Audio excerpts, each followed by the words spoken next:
when I feel like nothing. Always feel like I'm running. Both feel we're living worlds apart. It's fucked now, we lost in limbo. Remembering what you said though, and I asked you if we'd make it far. That one last kiss that they write about, my one last wish you could never doubt. I trust angels who fly away from you, and you told me that we'd never die. Gave me so many reasons why we were meant to be. Then she said no, no, no, no. No, no, no, no, you should. I've earned the cost and now I've paid it. Oh, no, no, no. Oh, please don't go. I know my face a memory erasing. Been a few years since I heard your voice, yeah. Lost a few here, but it's not by choice, no. Girl, I see your face every day when I look through my phone. Can't delete all these memories, won't leave me alone. Hit my blind side, never saw you coming. You were so wild, but no, I was nothing. And I'm nothing now, nothing's changed. You know I'm just the same. Miss you now, but I hope that someday you explain. That one last kiss that they write about, my one last wish you could never doubt. I trust angels who fly away from you, and you told me that we'd never die. Gave me so many reasons why we were meant to be.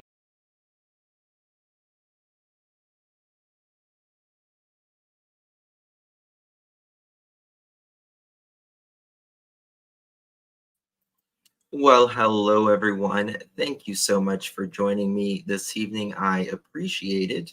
Today is October 18th, 2023. It is 6:47 p.m. on the East Coast. Hello everyone.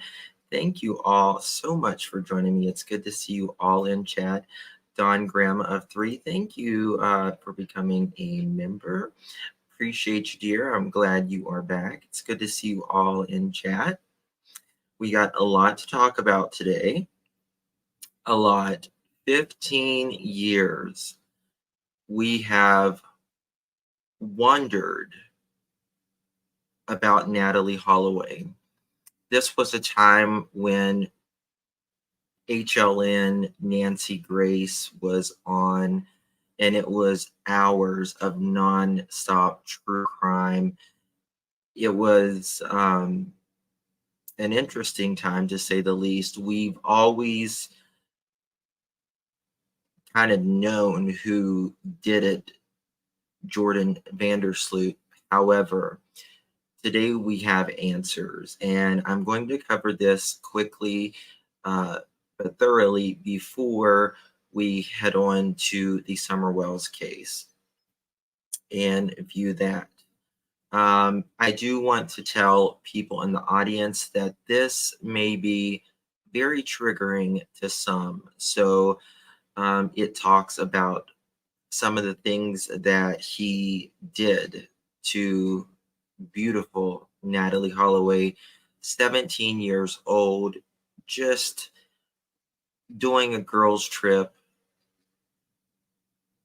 and you never expect something like this. Now, Vandersloot, he has murdered two beautiful women who was just starting out their life. And I'm going to we're going to look over the transcript of what he said with his attorney, his confession. So mods, please put up a trigger warning, if you will. And this kind of, we're going to read it out here. Let me see if I can zoom in a little bit here for y'all.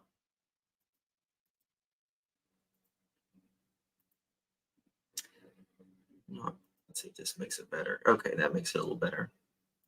All right. So this is a transcript of Joran Sloot, and he is talking to his attorney. His attorney's name is Kevin Butler, and this is the transcript, the conversation.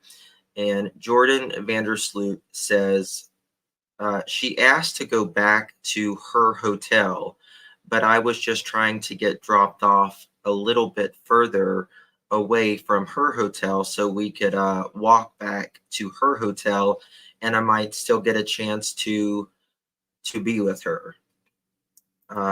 It's very clear Joran wanted one thing.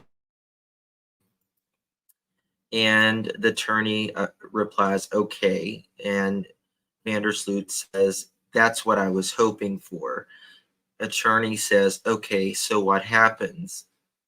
Vandersloot says, yeah. And Deepak, which was a friend that was with him, drops me off at another place, a little right of the Marriott Hotel as the fisherman huts. He goes, this place is not far from, the next hotel is the Marriott. And the next hotel after that is another Marriott, which is a timeshare. And then it's the Holiday Inn. We walk along the beach. And the attorney says, all right, so Deepak and Satish get out. Those were his other two friends that was with Vandersloot. Now, remember, his dad is a powerful judge. And,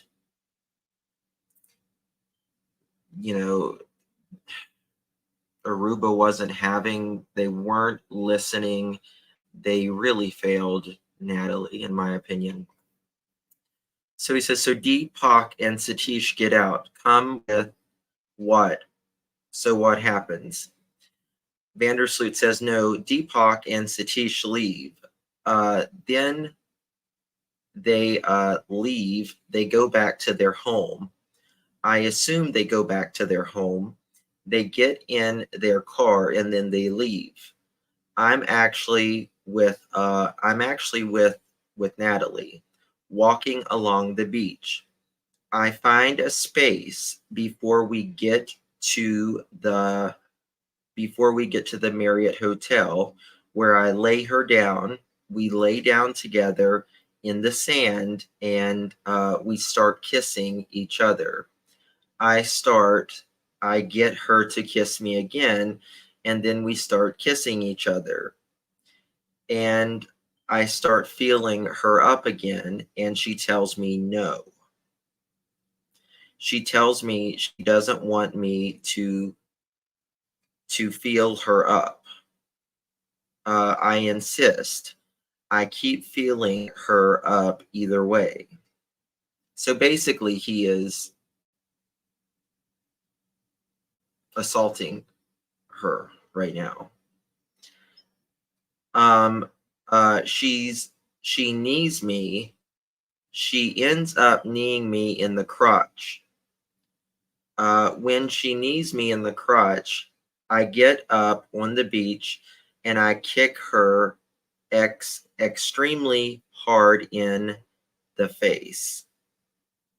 Yeah, she's laying down, unconscious, possibly even dead, but definitely unconscious. And I see right next to her, there is a huge cinder block laying on the beach. Trigger warning again, please. When you say cinder block, the attorney says, I'm looking at the walls of this place. Is it like those? Joran Vandersloot says, exact same cinder blocks. I see a huge cinder block laying on the beach. I take this and I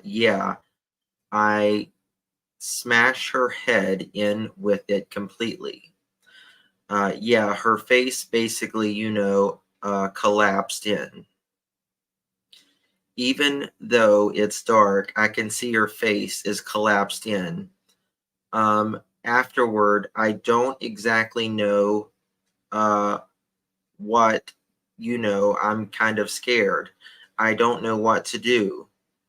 I decide to take her to put her in the ocean.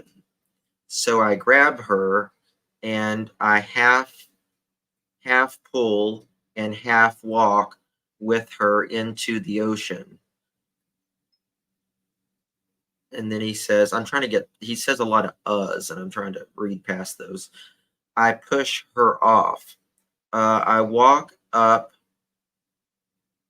to my knees into the ocean, and I push her off into the sea. Yeah, after that, I get out and I walk home. So, that is terrible. It is absolutely terrible. We always knew that this man did something, and we knew that he's basically got away with it for 15 years. However, Aruba didn't listen, and he unalived another woman. And I'm going to read one more thing to you. And this, I believe it's from, there's a victim impact speech from Beth Holloway, Natalee's mother. And it says, Joran, for 18 years, you have denied killing my daughter, Natalee. Your lies and manipulation, taunting us with fake news interviews and wild stories of what happened to her, have caused indescribable pain and harm to my family and me. The grief I feel lives way down deep in my soul. Now, in the course of being sentenced for attempting to sell me her bodily remains, you have finally admitted that you, in fact, unalived her. Natalee, she would be 36 years old. I think about what kind of doctor she would have become. She would be married, have children, my grandchildren. But you destroyed all this. You terminated her potential, her dreams, and her possibilities when you bludgeoned her to death in 2005. You took away my son's big sister. You changed the course of our lives and turned them upside down. You are a murderer. Remember that every time the jail door slams shut, you are a killer.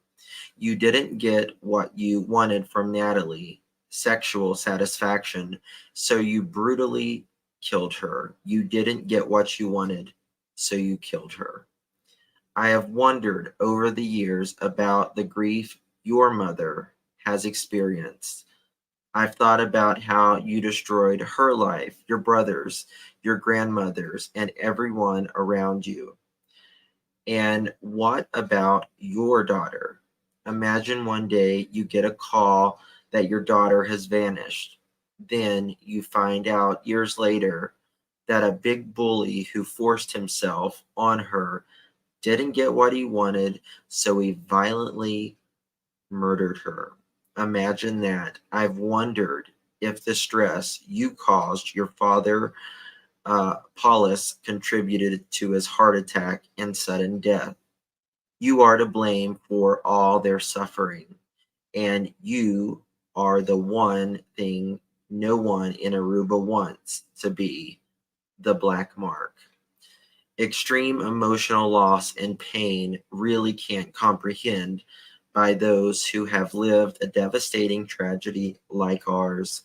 And I have also suffered great professional and financial loss. When you killed Natalee, I lived in Aruba trying to find her and lost my teaching license and my tenure. I had to go back to school to get my license reinstated and then had to work harder to get my tenure back. Since 2010, when you extorted me and tried to sell me her bodily remains, I incurred an attorney and investigation expenses that totaled $215,000. Your life was pretty much over in 2010 when you extorted me and then killed another woman in Peru 5 years to the day after you killed Natalee. Even though you have finally confessed and it has been confirmed that you killed my daughter, you can't be tried here for her murder. I implore this court to give you the maximum sentence for wire fraud and extortion and demand you make financial restitution. Joran, while you're living your life in prison until you're an old man, I'll live the rest of my life with wonderful memories of my beautiful young lady who had her whole life in front of her. Natalee will be 18 forever in my heart. She was smart and so accomplished, and I have no doubt she would have made all of her dreams come true. She had real hope. The hope that filled hearts fills mine, and I wake up every day remembering who she was. Ooh,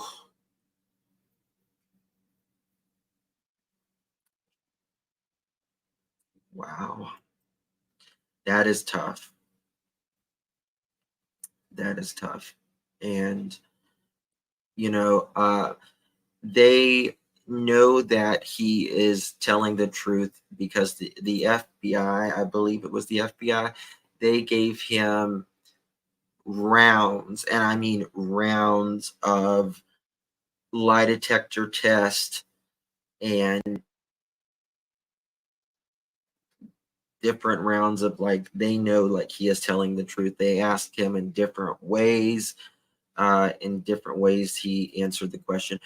5 years to the day, y'all. This man killed another woman in Peru. 5 years to the day. I mean, this man, he was young at the time, you know.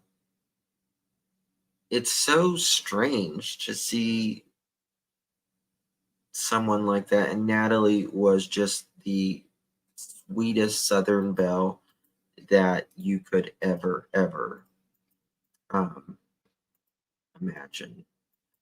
So here is to Natalee and Holloway, October 21st. Her birthday is coming up, heavenly birthday, 1986 to May 30th, 2005.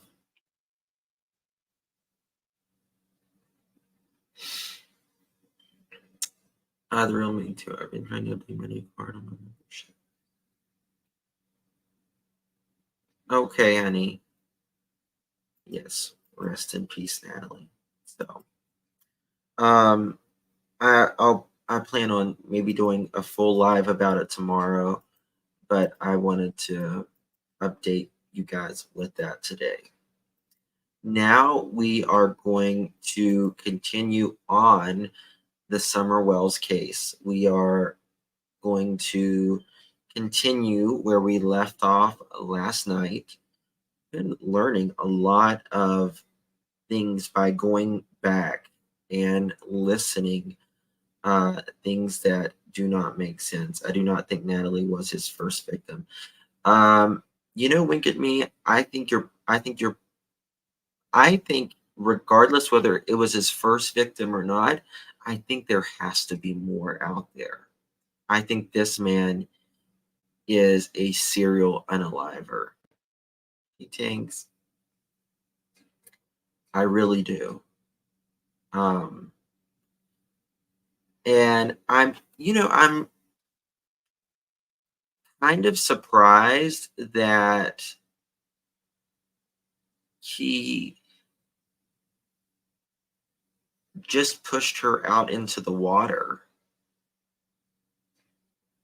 I mean, her remains will likely never, ever be found. Hey, Magic Jack. Good to see you. Oh, Marlena, honey, are you still not feeling good? Oh, hey, Pamela. Good to see you. All right. Hope you feel better, Marlena. Had it rough lately. All right, let me know if you can hear me. For something about Godzilla, she just lied. She always said. Could y'all hear that? Let me know.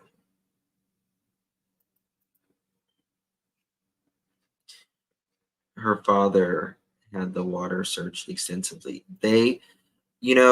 Texas EquiSearch was the ones that searched Aruba literally from one end of the island to the other. They were the ones that searched.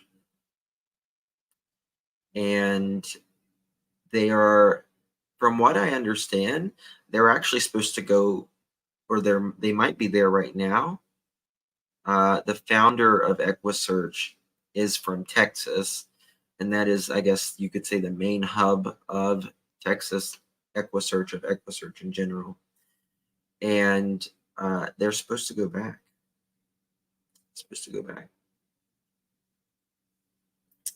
Oh, that's very sweet. All right, here we go. We're finishing. I don't know if we'll finish it. We may have to do this in 3 parts. This is Don Wells talking with Chris McDonough from the interview room. For the replay crew, all links to everything that I show today is in the description. All right, credit goes to the interview room. Well, he's a nice monster. He gets all the bad monsters. He takes care of all the bad monsters. Yeah. So just if they only knew, right? If that little kid. So Don says he talks about the monsters and scaring the kids and all of that. It brings me back because I've heard Don say this to his grandchild.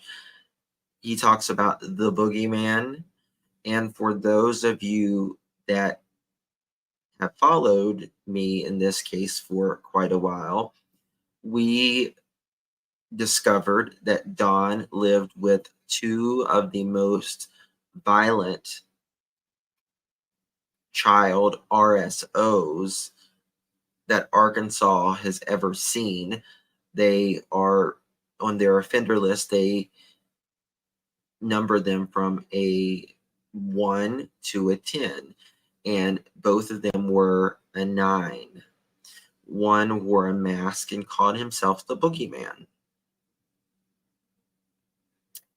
And Don's always saying we like to scare him to death and all that. It's just very weird how Don still talks about the boogeyman, even with his grandkids.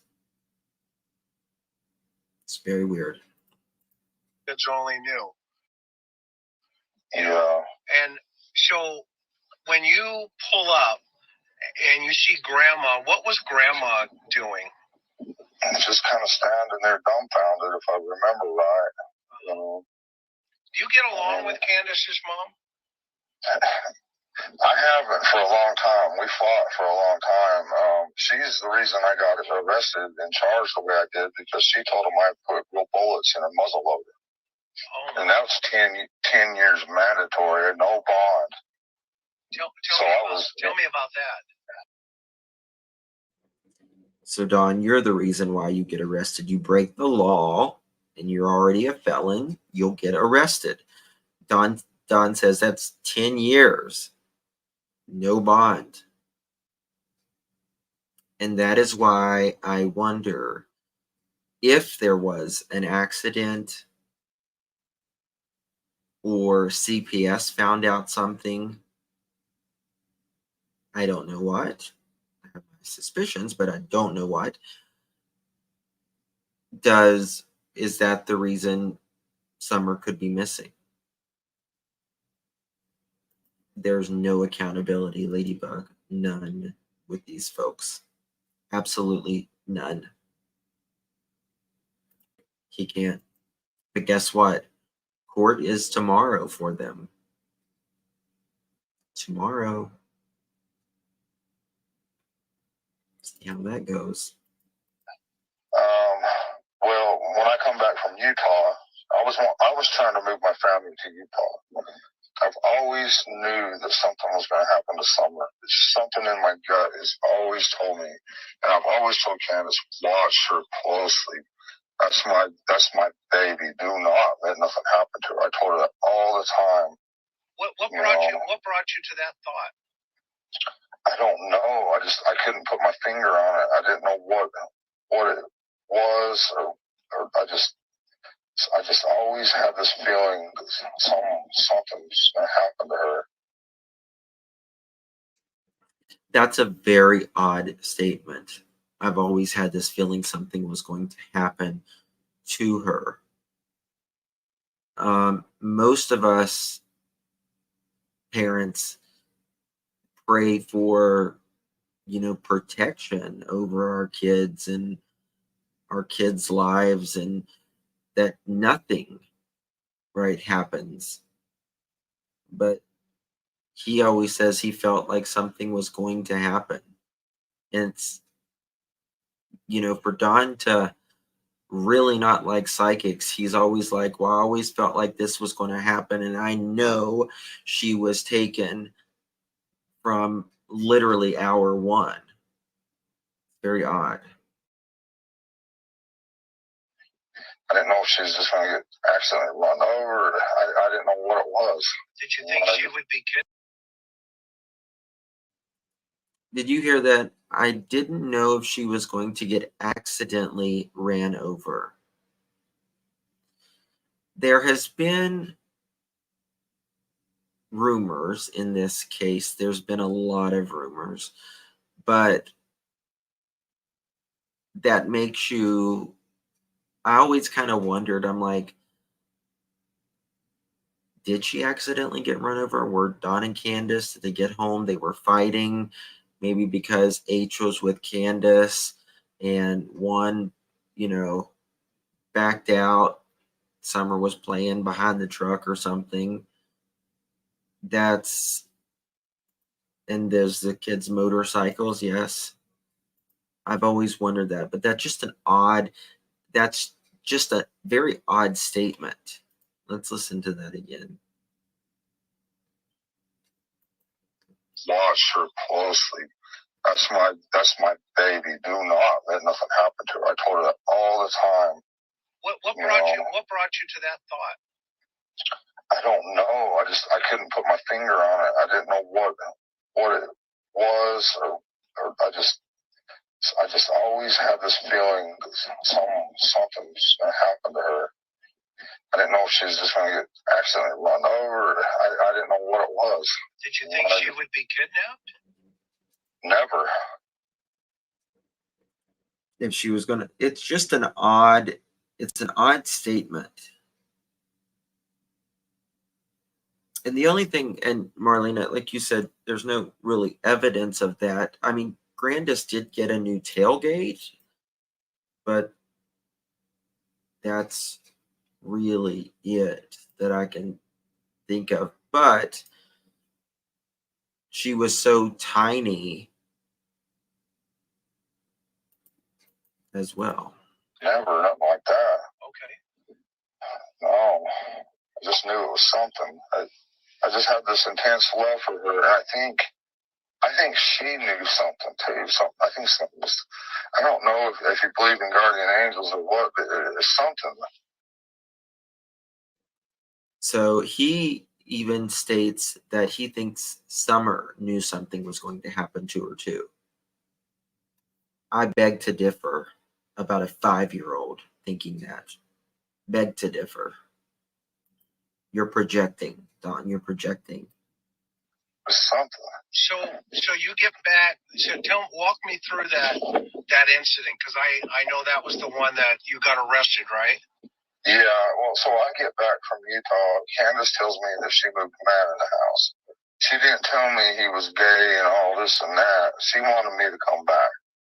So of course I'm mad. I'm coming across the United States, 110 mile an hour average in that little truck. So first of all, Jose was not gay, and if he was, so what? But he wasn't. They told him that after he got there, so he would chill out. That's why they told him that he was gay.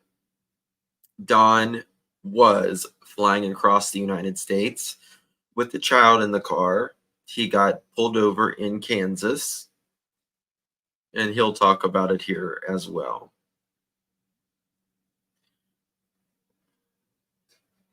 Yeah, and they partied a few days together, absolutely. And I got a ticket to prove it, but anyways, he didn't take me to jail. I told him, I told him what's going on, and he says, he gave me a big break and says, slow down, man, you gotta get there alive, you know. But he was really cool, and so I come on and get there, and you know, the first day everything's kind of okay, and then we started drinking a little bit, and Candace had told him I messed around on him one day, which I did. I totally, you know, I regret it. It was the biggest mistake I ever made with her. Messed around on her at one time, but they started jumping on me, her and Candace and him, and I was going to hit him in the head with a beer bottle. It was full of beer, but at the last second, I just threw it at the wall. Is this that Jose guy? Yeah, and so I had all three of them jumping on me, you know. Right. Yeah, the Jose guy, her, and Candace's mother were all jumping on me. And the cops got called. Candace, after I threw that beer bottle at the wall, the cops got called. And that's when her mother's, you know, said, well, he's got a gun in the glove box. I says, well, it's just a muzzle loader. I mean, I'm allowed to have a muzzle loader. And she says, yeah, but he puts real bullets in it. Don doesn't have just a muzzle loader, and he is a felon, and it's clear as day. I mean, he had one, a gun you could see before in his house, close to the kitchen window. Grandis wanted him in trouble, I think. I think she completely threw him under the bus, which was, you know, her prerogative. Yes. Oh, he's always the victim. They're always the victim. There's never accountability or just said, you know, I'm really screwed up. Oh, and she's, yeah. Is that how she hurt her knee? Well, she was pushing me. She kept pushing me. Jose would say something like, I remember the one thing he said is, once a cheater, always a cheater. Because his wife left him or cheated on him, so he's taking it out on me at this point. And he every time he would say something, she would push me. He'd go say something else, she'd push me again. I never hit her or nothing, but the last time she pushed me, I pushed her out of the way, and I was going to hit him with that beer bottle, and she fell. I didn't even realize she fell, you know, or I pushed her to, you know, whatever. I was just trying to get her out of the way because I was going to nail her. And so, of course, she went and called the cops and told them, hey, she didn't tell them the whole truth. You know, the call that Candace called on Dawn, and you can hear Summer upset that her father is going to hurt her. If that doesn't ring alarm bells, I don't know what will in this case. If that alone, by seeing these children's conditions physically that they lived in, by hearing the 911 call, what else can a person tell you? Summer was upset and she was scared of her father. She wasn't even in kindergarten yet. But she had to be probably a lot more mature than the average 5-year-old for survival.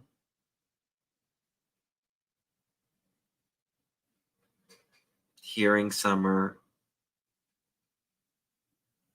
like that should break everyone's heart. Yeah, what is that? So, yeah, tell me the truth. Because she said that I was pushing her and hurt her and all this and that, you know. But my intention was just to push her out of the way so I could hit him. I didn't want her, you know, if me and him was going to fight or whatever, I didn't want her right there. But you know, she was acting real funny. See, another thing is, too, though, on her behalf, so I was at a party in Utah at my sister's house.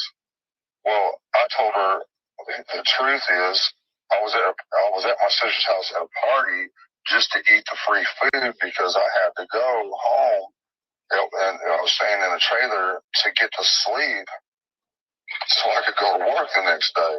But what she heard was I was partying, I gotta go. That's all she heard. Either way, you know. Don went to Utah for a reason. And I personally believe he took one of the kids. I won't say which one, and please don't say it in chat. But I think he took one of the kids because of CPS reasons between him and another person's kid. CPS was in the middle of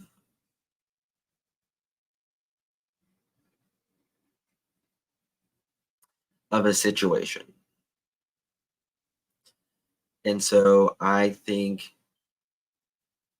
there's no, I mean, and it makes sense. I mean, why are you moving to Utah? You're enrolling one of the kids. The other kids are back in Tennessee.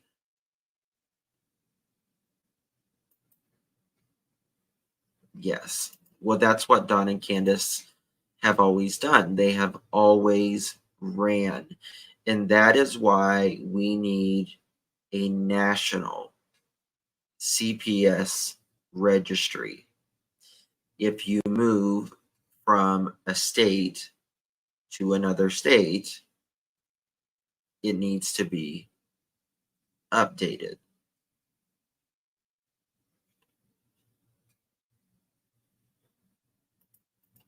So that, you know, after we talked about that and everything, we straightened it all out. And I'm like, no, that's not at all. I was just trying to get some food and go home. So like that. So she thought you were cheating. Yeah. So that's how, And you thought she was cheating. Right. Well, she wanted me to think that, but she wasn't. What did Grandma think? She's never liked me, but I think it's changed now, you know. I think me and her, we get along a little bit better now, but at first we hated each other. Well, why doesn't she like you, though? She don't think I'm good enough for her daughter and all this and that. You know. Interesting. And what was she doing during the fight with Jose? I'm not sure. I think she was standing there or whatever. And that's the night she hurt. Her mom hurt her knee that night, didn't she? I don't know if she hurt her knee or whatever. I have no idea. Her knee's been messed up. Yeah. And for a long time. Did she? You said she. You know, Dawn did not know anything about Grandis's knee brace the day Summer went missing. Someone was asking him on a program, I can't remember which program it was.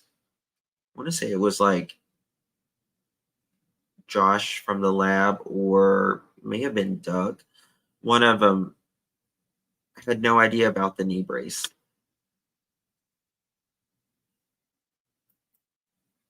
That was a big part of the day. Stupid knee brace and changing a flower pot, whatever. She was getting in the way when. No. Well, Candace was the one pushing me. Okay. Jose would say something, and Candace would just shove me as hard as she could. I mean, she was shoving me hard. Okay. So it was about the fifth or sixth time she shoved me. I just was trying to push her out of the way, and I was gonna, like I said, I was gonna get Jose. But afterwards, we straightened it all out. After we was able to talk and see each other's side, and clearly, we forgive each other and just went on. Sure.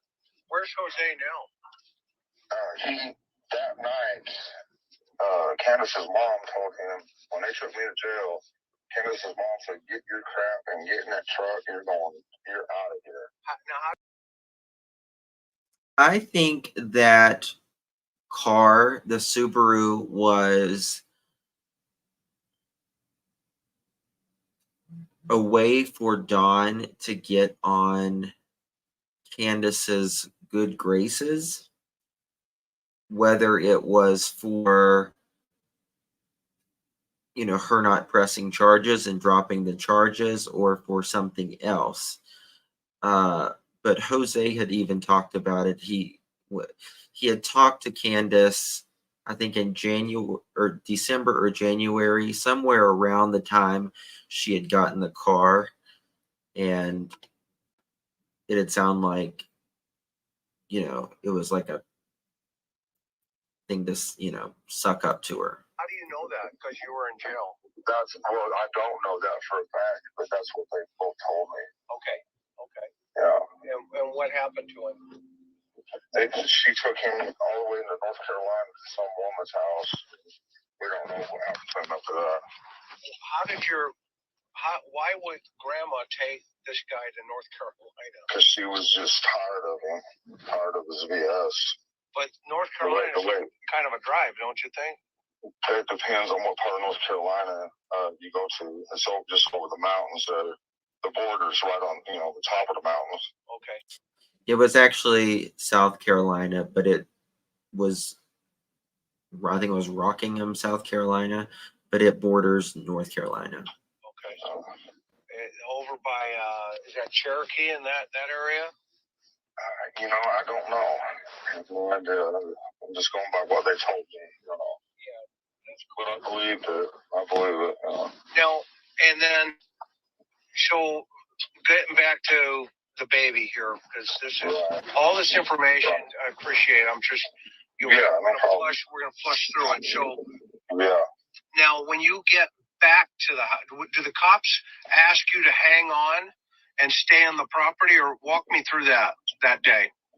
Well, they kind of want me to stay there or whatever, but I'm like, man, you need to let me go question at least the drug dealers that I know of and find out, and let me at least try to figure out something. I can't just sit here and do nothing. Do you think the drug dealer took her? Not that I'm aware of. I mean, I've talked. Well, remember, he's like, I need to go knock on these drug dealers, you know. But then he said earlier in this interview that we were listening to yesterday, he's like, but I don't want to get this man in trouble. Drug dealers aren't normally the type that comes and snatches your kids.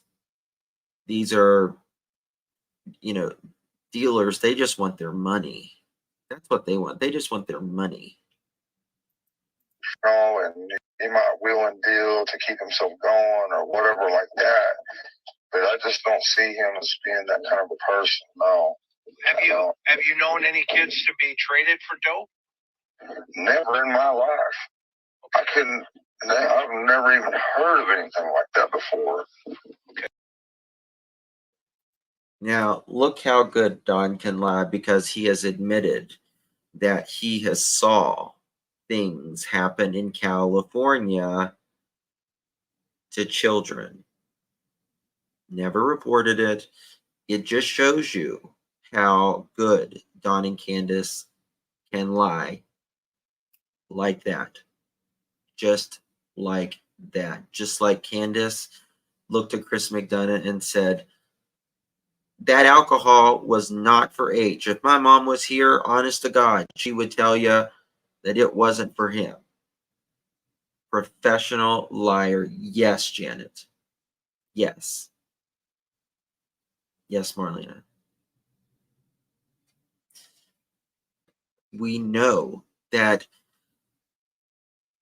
as normal people, we lie. You can, generally tell, but then there's people who have lied their entire life because of the lifestyle that they have lived. And the lies don't bother their soul as much as it does a normal human being that lies. Most people who lies and they don't lie a lot, the lies eat them up, right? But they just one after another. They're so used to it. I mean, and the problem is like Candace, she told the truth that Jose, that was Jose who was on my program. Allie said it, Andrew said it, and all this. But later she was on a video, on a live, and she's sitting in the back of the car, and she said Justin probably paid someone to have, to pretend to be Jose. Just like that. I was like, holy shit, she literally lies really good. I was surprised. Okay. I think it'd be interesting to see if one would even do anything like that, because I think most of them tell you that they probably beat the hell out of you. Yeah. Or, you know what I'm saying? I mean, yeah. I mean, yeah, but you don't I think some of them got more integrity than that, even though they're a damn drug dealer, Sure. I don't know. Well, I mean, with the intensity of meth and, craziness, yeah. Right? Is it possible? Yeah. I don't know. I mean, I really don't know. The thing that to get at me, and we know he has an alibi, but that doesn't mean that he didn't get. And we know that they have ties because of Facebook. These detectives have told me that they have ties. They've worked with him. They know each other. I know he was psycho.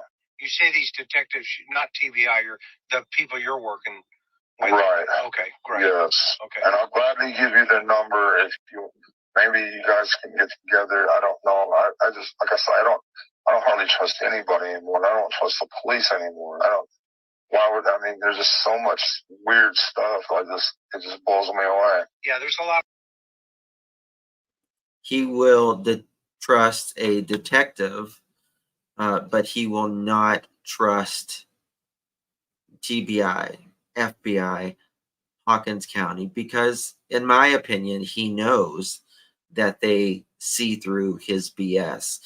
And to be quite honest with you, I think Hawkins County, TBI, have told them that they don't believe them, in my opinion. In fact, I know the female officer slammed Candace up against the car and asked her what she did with her daughter. Didn't she, Candace? A lot of moving parts for sure. And yes, sir. Yes, sir. It's not my first rodeo, though, as you know. Right. Right. I'm sure you've done your homework.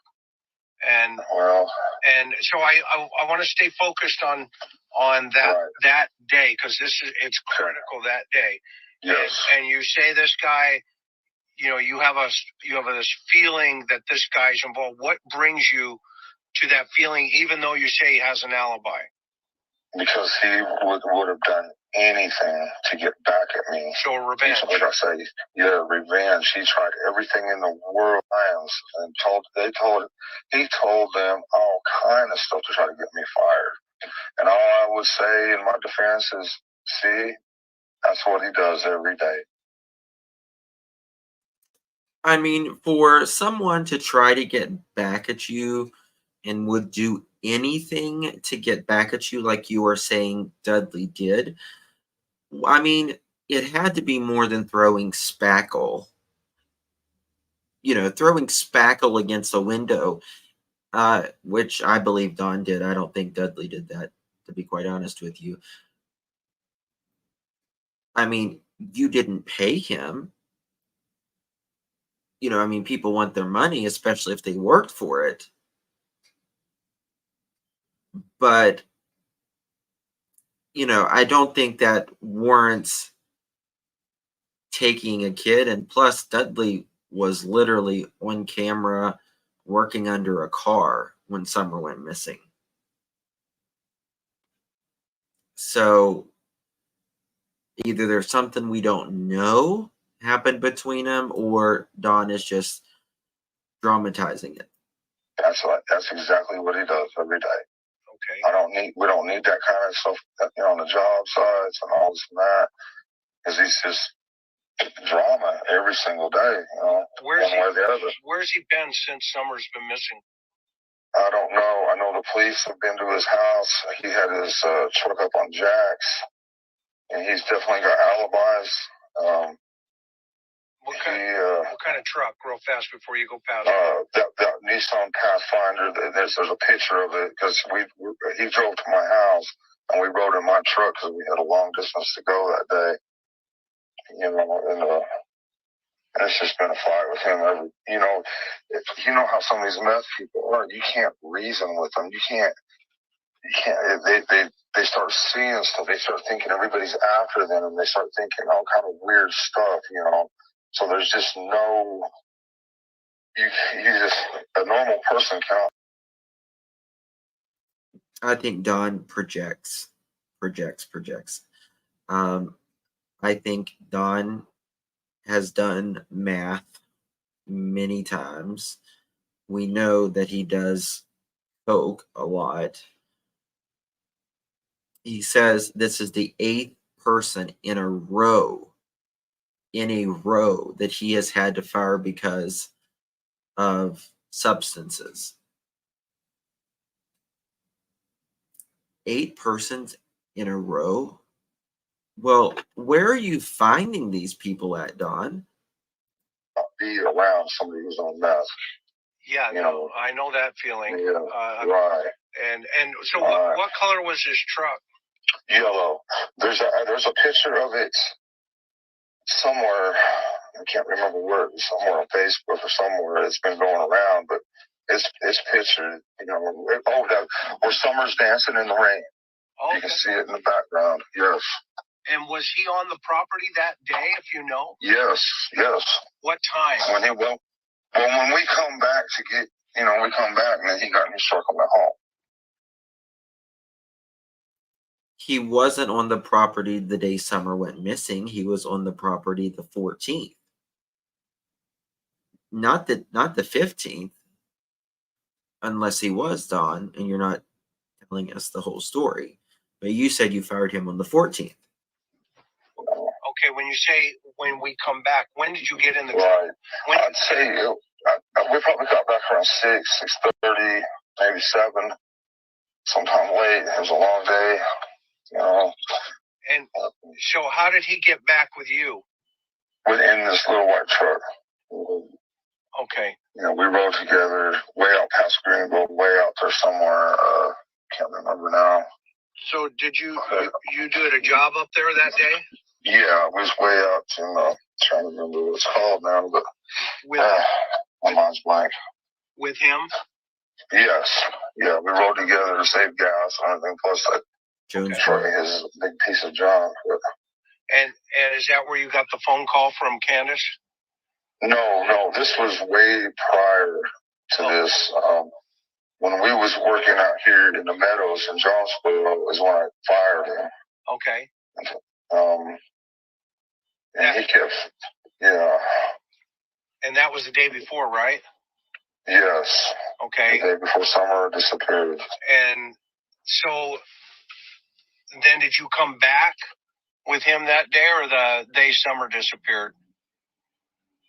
Into the job? Yes. Yeah, I come back to work on the job and try to clean it up, and I saw some of the guys out there. I told them, come on over here and look at this job over here. Look at this. And they was like, wow. They couldn't believe it. This guy, his work was just horrible. And I've always wondered if what was Don doing sitting in that bathtub? Did he really look like he lost his best friend? Did CPS give them an ultimatum of some sort on the 14th that they had such and such hours to meet them, to get, drug tested, to get the kids checked out? What was it? But it's interesting that the 14th, CPS is there. The 15th, your child goes missing. The 16th, CPS is back. The 14th, you're sitting at your job site looking like you lost your best friend. What was it? he's just out there. He was just big time out there. I don't know. Sounds like he was tweaking. Yes. But like worse than any tweaker I've ever seen. It could have been meth, but it's like worse than anything I've ever seen before that. And I've seen some things in my time, but this was like way worse. Like maybe he was mixing something grass, and he goes and tries to grab him and stuff, and luckily they fought back and everything like that. And but it's like worse than that. I don't know what it could be. I have no idea. You ever heard of crocodile?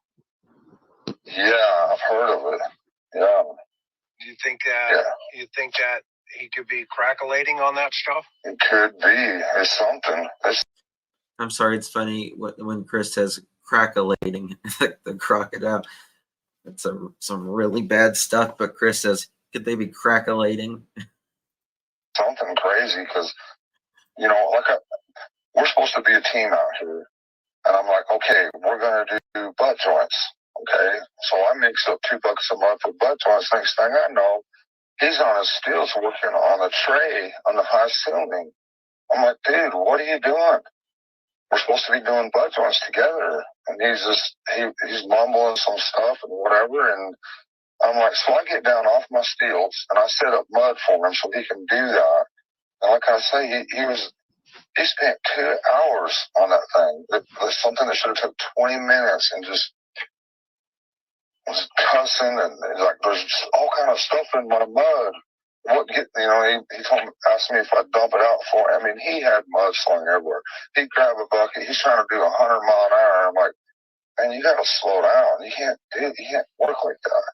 Right. And it was just on and on and on, day after day after day, like that.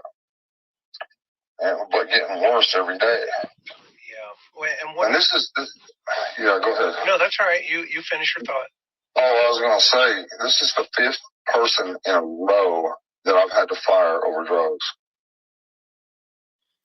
Okay, this interview, he says fifth person. He said in other interviews the eighth person. Yeah. The fifth one in a row. In a row. And it seems like after they get that paycheck, you know, when it's all stars. Yeah, and when he's Don, you didn't even give him his last paycheck. So, you know, that would probably make anybody mad. been up on your property there, has he seen Summer?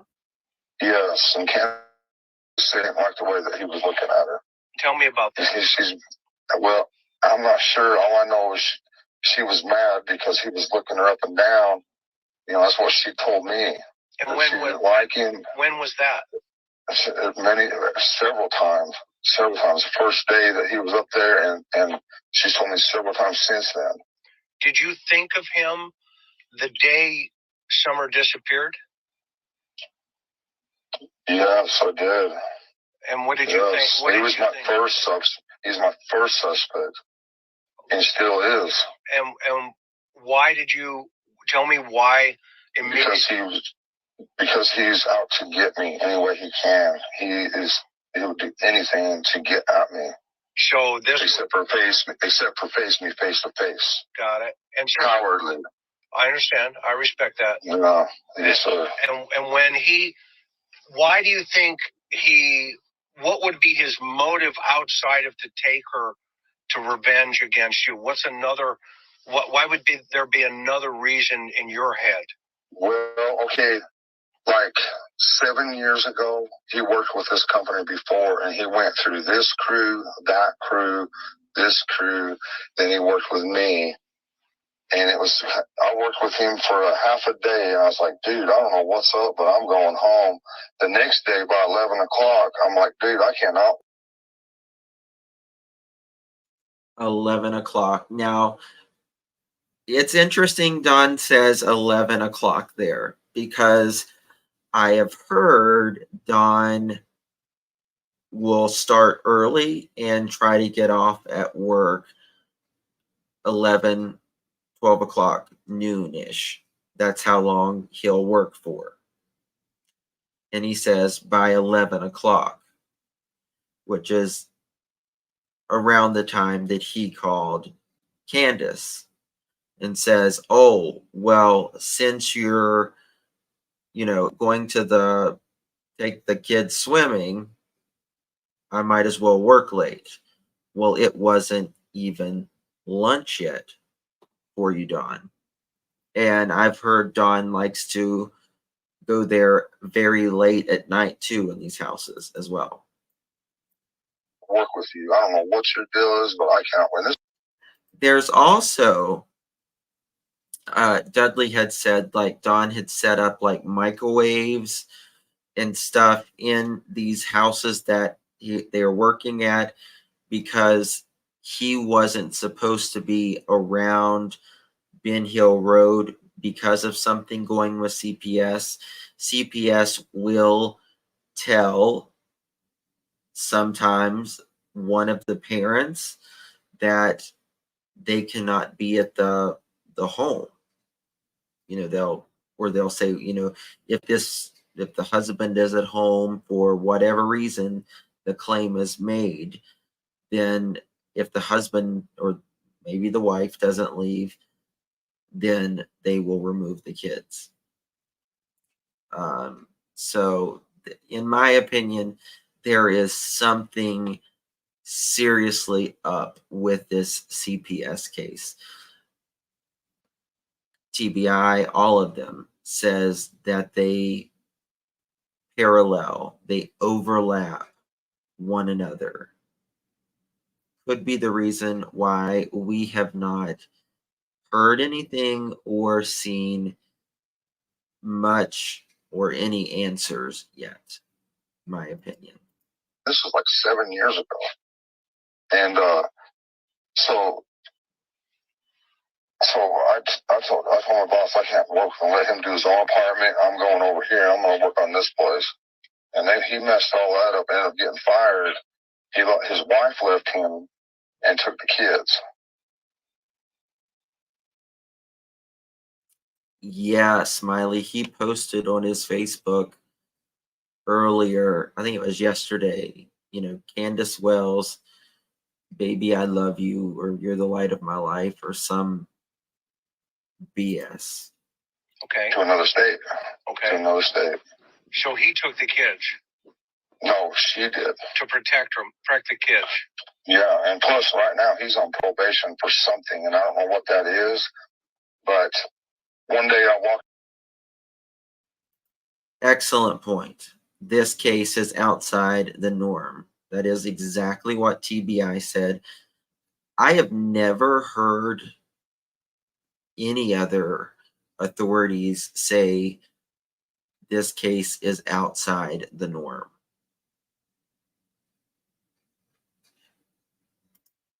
Walked out to his truck, and he had one of them phony things that you pee out of. Yeah. You put somebody else's pee in there. Yeah. He was putting one of those on and saying, well, I smoke my weed. I got to have something for my weed, man. I got to have my weed, And I'm thinking, where he's from, where he was living in West Virginia, weed's legal. Yeah, is that for his PO? He wasn't living in West Virginia. Yes, he was going to go do a drug test for his PO. Right. And I thought, well, I didn't think much of it then, but after thinking about it, they don't care if you smoke weed. Yeah. That's the least of their worries.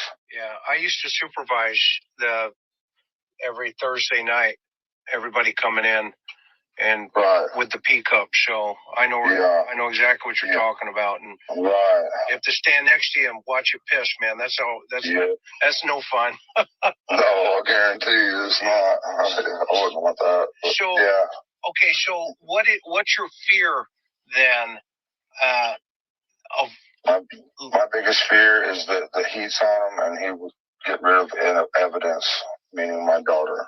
Right. That's my biggest horrific fear. So he is very concerned that the heat is on Dudley at this point when he gives this interview, and that he's going to get rid of evidence, meaning his daughter. I think if Don, in my opinion, was actually innocent and he thought Dudley did something, I think he would be looking for Dudley. Most parents would. Has TBI and FBI interviewed him? Yes, and he's got alibis and. So this is the thing Don does. He says something and then he edits it after he says it. Yes, he's got alibis. No, they don't think he did it. You just said the heat's on him, dude. And he's getting rid of evidence, meaning your daughter. He makes no sense. It's frustrating. Then they say, well, we just don't see him like that kind of a person. I say, you don't know him. You haven't seen his prison mentality come out like I have, or his thug mentality.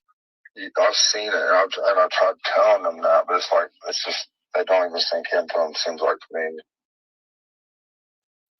See, I've always said this. I think there is two sides to Don that we've seen a little bit of when he starts saying the N words and starts cussing and stuff. But I think Don goes into a fit of rage and he gets physical.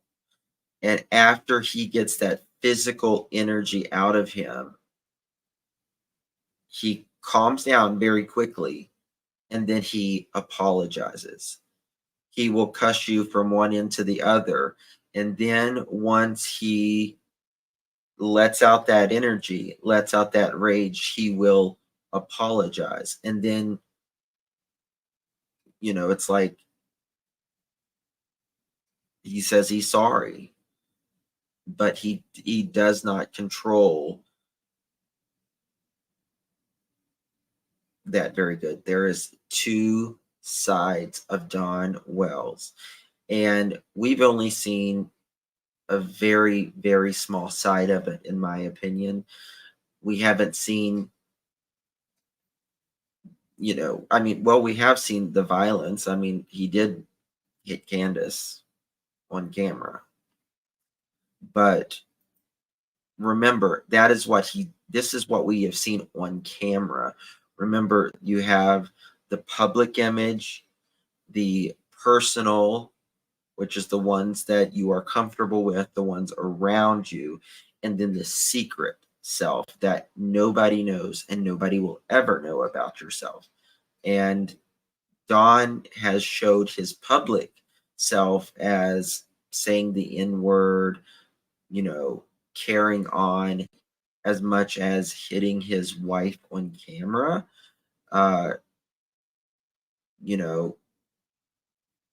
The way he talked to his grandchild, the way he talked to his kids, it's a lot. I don't know if they're really listening to me or just, I don't know what TBI. They don't say nothing. Now walk me through that. Were you in the joint with him? No.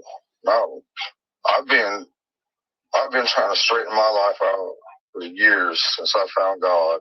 Right. I was locked up in Utah, and drugged back to prison many times for nothing. Right. I remember you told me this. I mean, I'm not perfect. I'm by any means. I've done stupid crap. And you get in that revolving door. You can go out and sell drugs or wherever you want, and you're just going to get a slap on the wrist, do 4 or 5 months, and back out. Everybody knows that. Right. You get violated, and it's like a free party, kind of. Right.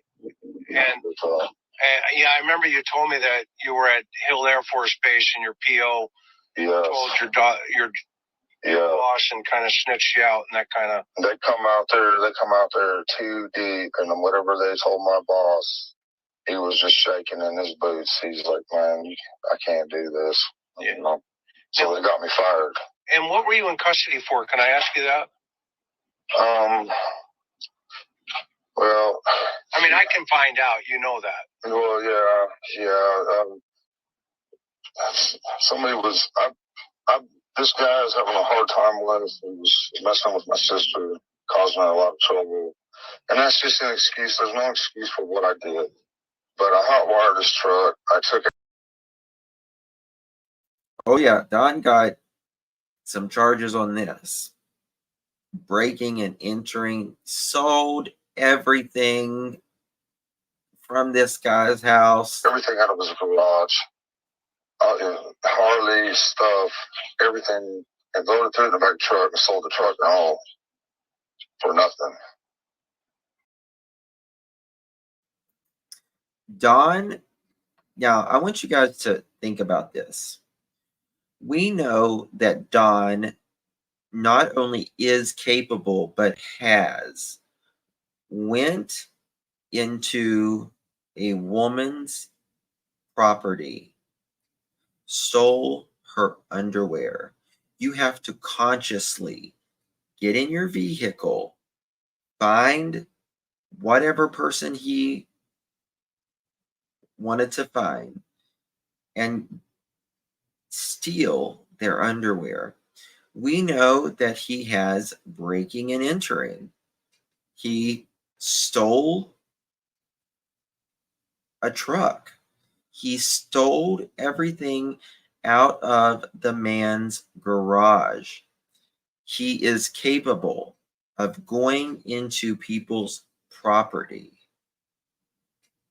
He's sneaky. Don is sneaky. And this is one of the reasons I have always felt like, in my personal opinion, that Don is suspect number one. We know that he is sneaky.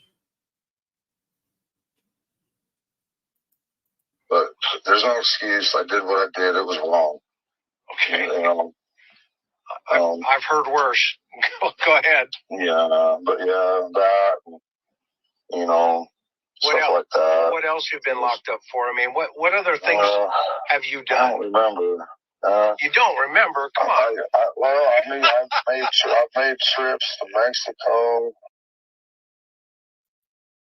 Don doesn't remember when it's very inconvenient for him to mention, but, you know, if it's to blame someone else, he will remember every single time. But when it comes to his missing daughter, no, he can't even tell you where he ate breakfast that morning. You know, were you running? Were you running down? Were you running down? Yeah, I bought cocaine. You know, and yep. Totaled a brand new truck coming back out of Mexico once, just up for days on end, thinking I'd get out in the middle of nowhere, think the Indians after me. I'd get back out on the freeway, and I think the cops after me. I didn't know which way to turn. Out in the middle of the desert, you know. Yeah. So now, does Coca-Cola give you hallucinations? It's not really one that makes you hallucinate, is it?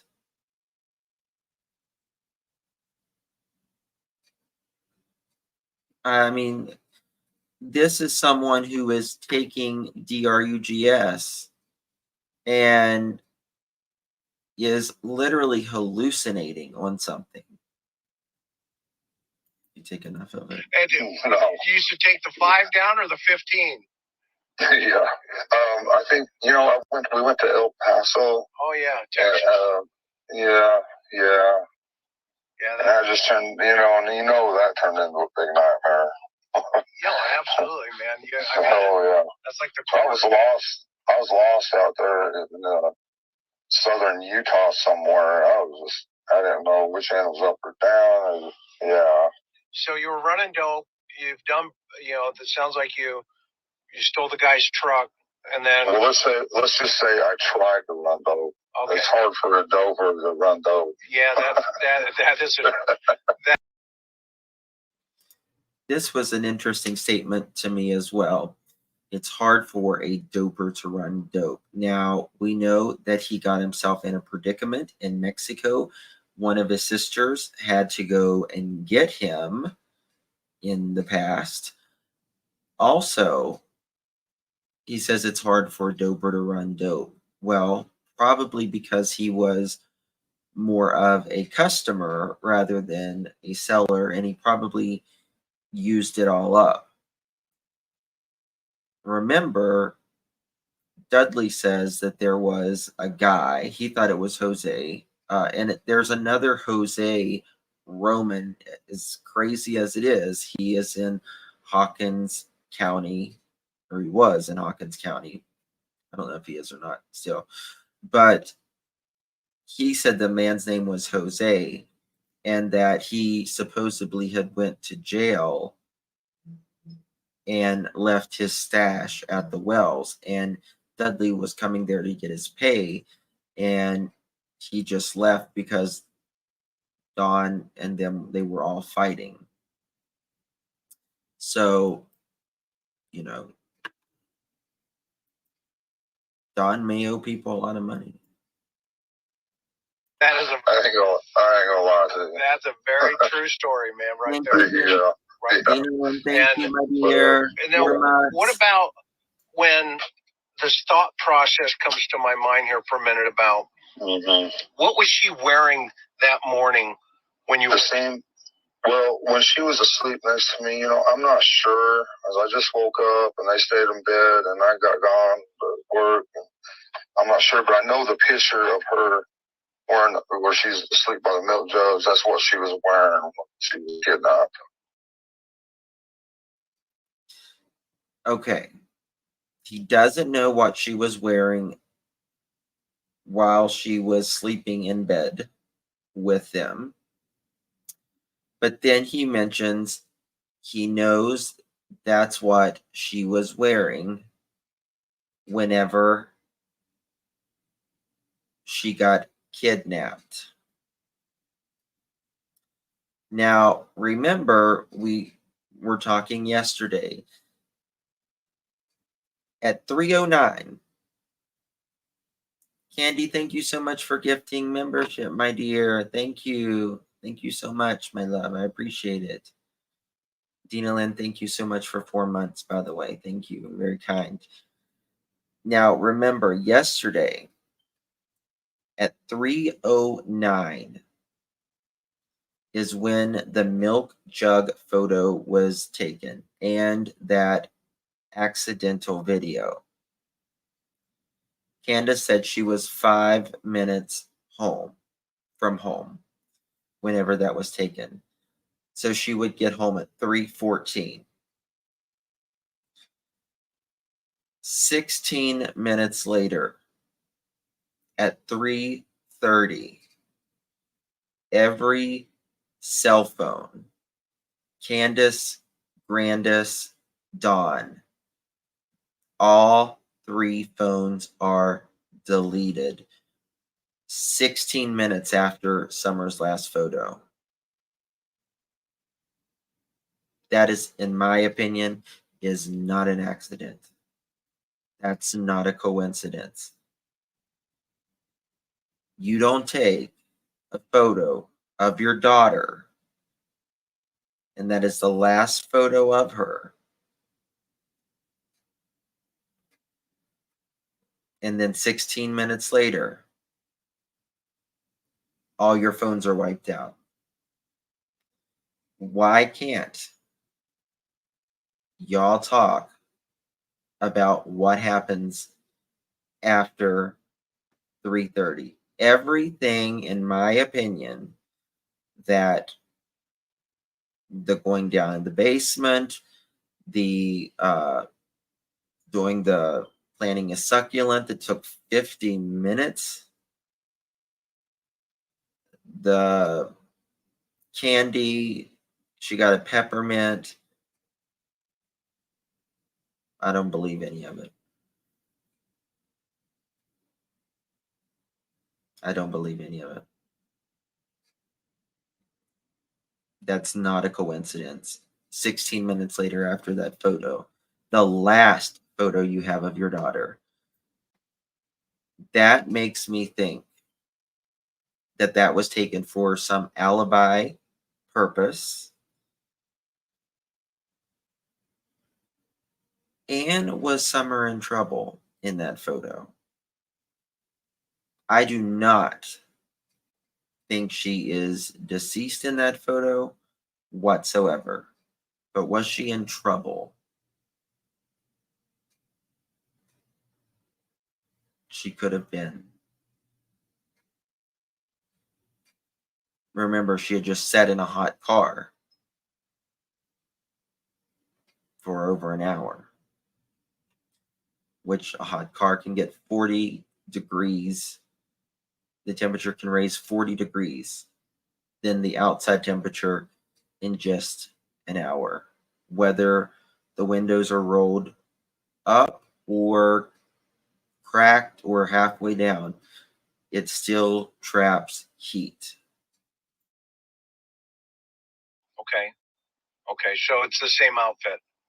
Yes. And is that the outfit Candace said did she change when she went back in the house, or do we know? I don't think so. That's the outfit she was going to wear for the first day of school. Oh, so this is the outfit.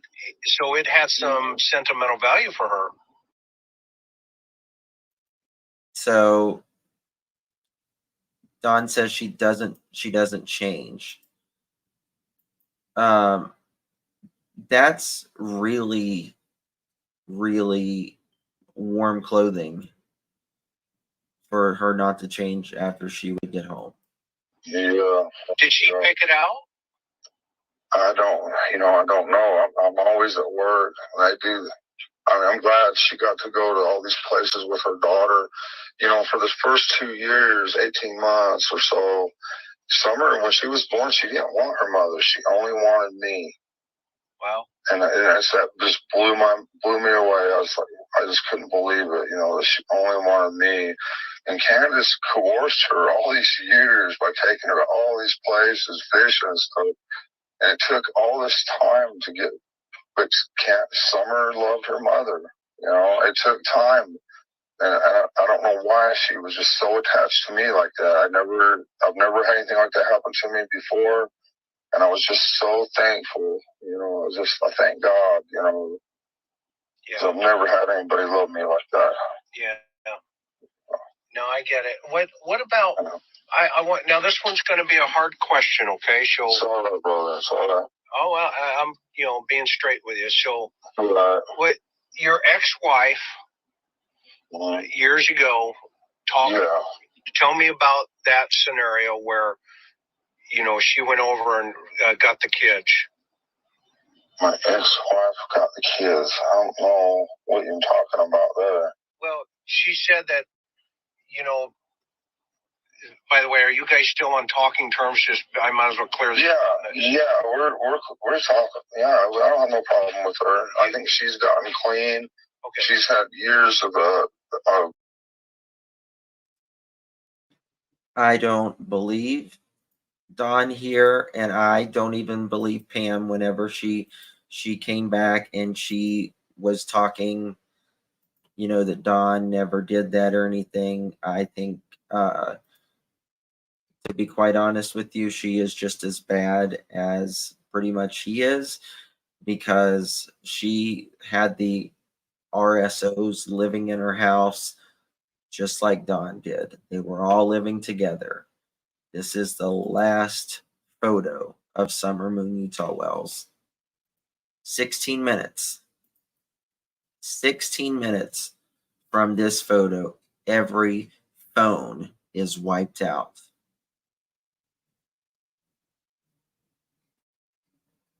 That's not an accident. 3:09 p.m. this photo was taken.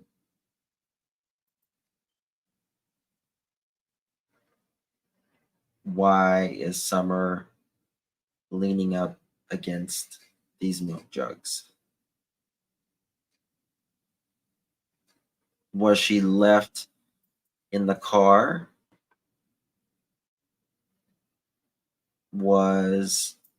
Did she get too hot?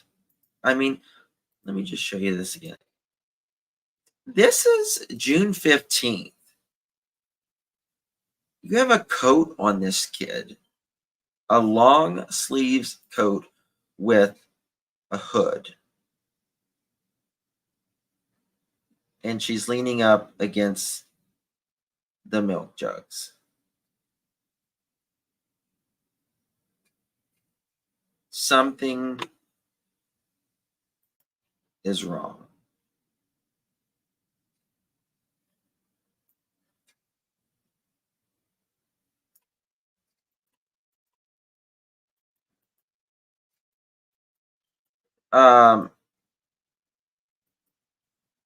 I don't even know, like, you know, a lot of people said, you know, maybe law enforcement wiped it clean so they couldn't memorize.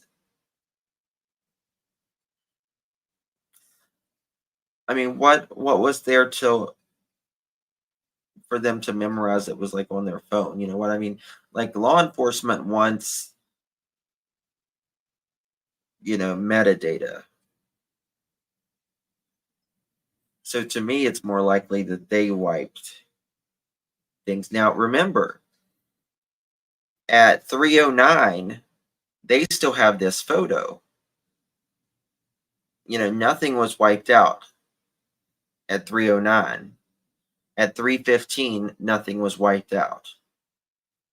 But 3:30, everything is wiped out.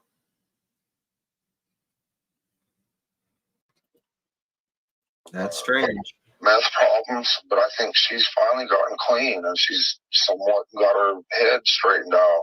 Okay.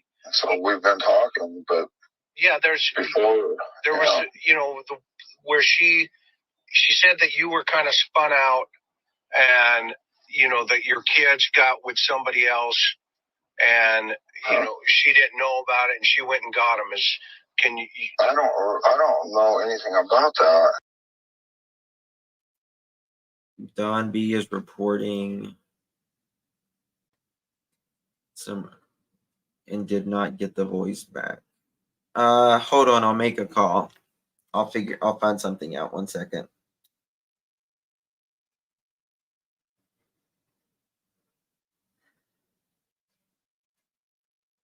Give me 1 second. I'll make a call while we listen to this. And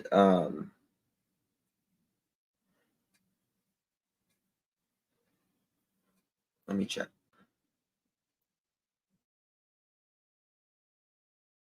I have no idea. I never heard that, anything like that. Okay. And that's why I'm asking you. I mean, right now, I always go right to the source, you know what I mean? Right. And that kicks down a lot of information either way. And no matter what, I mean, people are going to, you know, if she tells somebody this or that, there's a lot of he said, she said. Yeah, I mean, I'm not going to lie to you. That cocaine thing for me was really tough for me to get over for years, you know, and I'm not going to say a lie to you. Are you doing any drugs now? And will the cops? No. Did they take your blood? They test us, yes. I'm clean. I don't do nothing. I won't even pick up a beer. Okay, so they. Well, for one.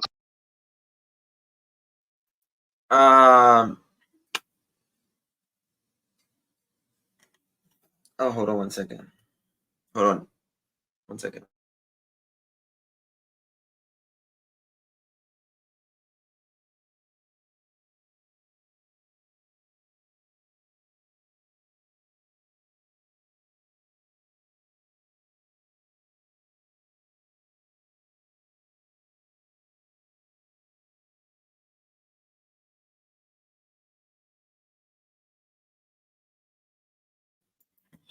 Okay. I'm talking with someone right now.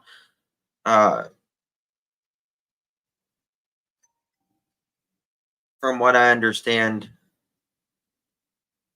it's tomorrow. Saying We're gonna figure it out. Drink beer, then I do want that crap, so I won't even touch a beer. Right. So, but they. Okay, I have someone checking right now. Like my source. Yeah, I'm pretty sure it's.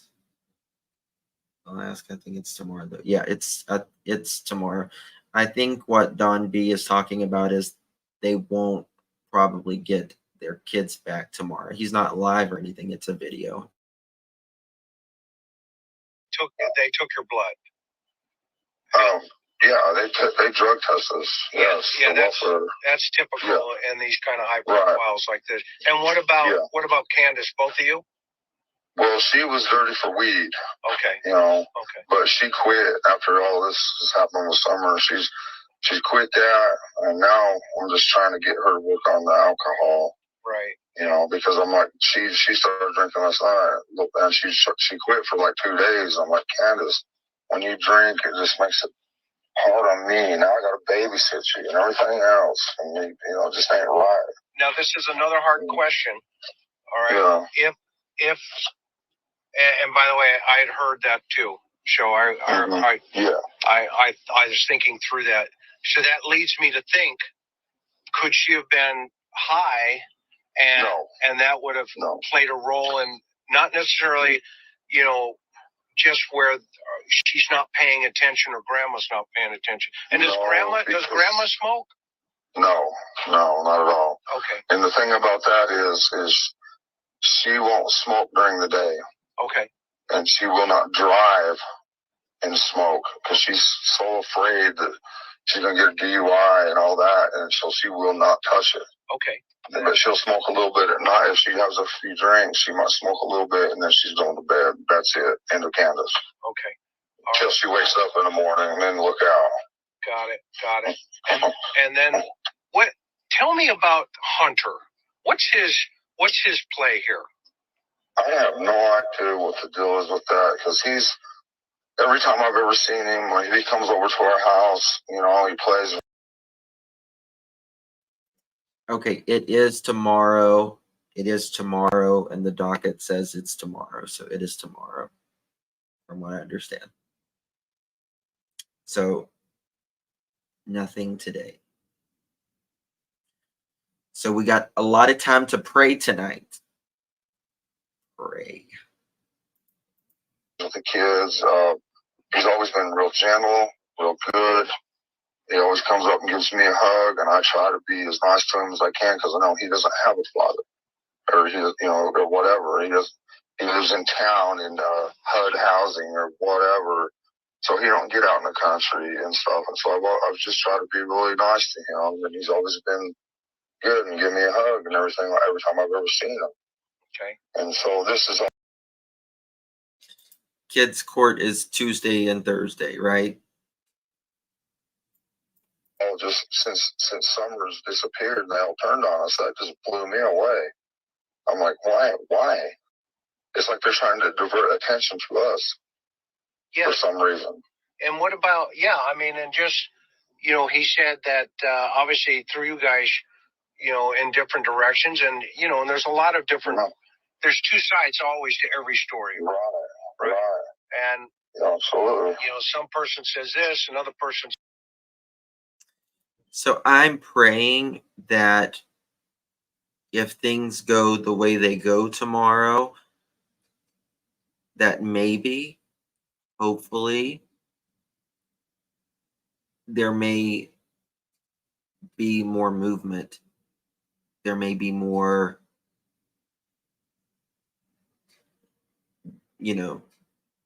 movement on the case. I'm really praying.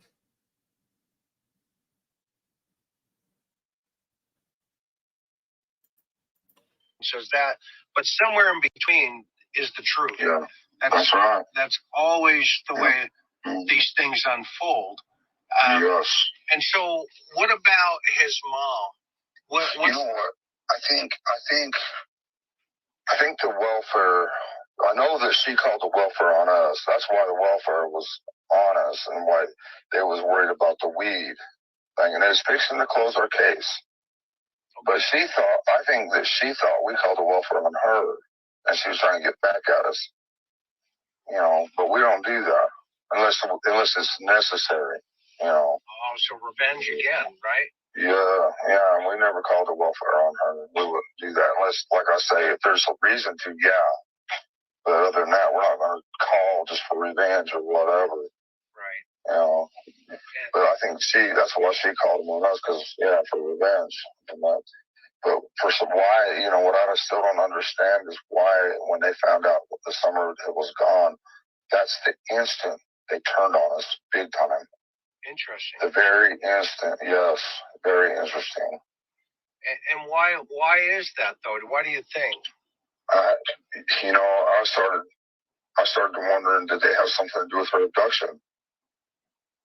Because they was at the parade when the church made that banner for Summer, and they was walking down the parade with Summer's picture on it. Yeah. They was sitting there at that parade laughing, pointing their fingers. You ain't got your little girl no more. I couldn't believe that. Yeah, that's messed up. I wouldn't even do that to my enemies. Yeah, that's messed up. Yeah. Yes, it is. And Candace cried. And it just. I'm hoping that. Man, I can't only imagine what that must have felt like, as a family. Right. And what about, with what puts you in your mind that maybe he could be involved? Well, because he'll do whatever his mother says. For money, she'll give him money for cigarettes, or let him do his little thing, whatever that is. I'm not sure. Let him do his little thing if he lies for it. And I'm getting this from Candace. I know everything he said was just absolute craziness on your interview. Yeah.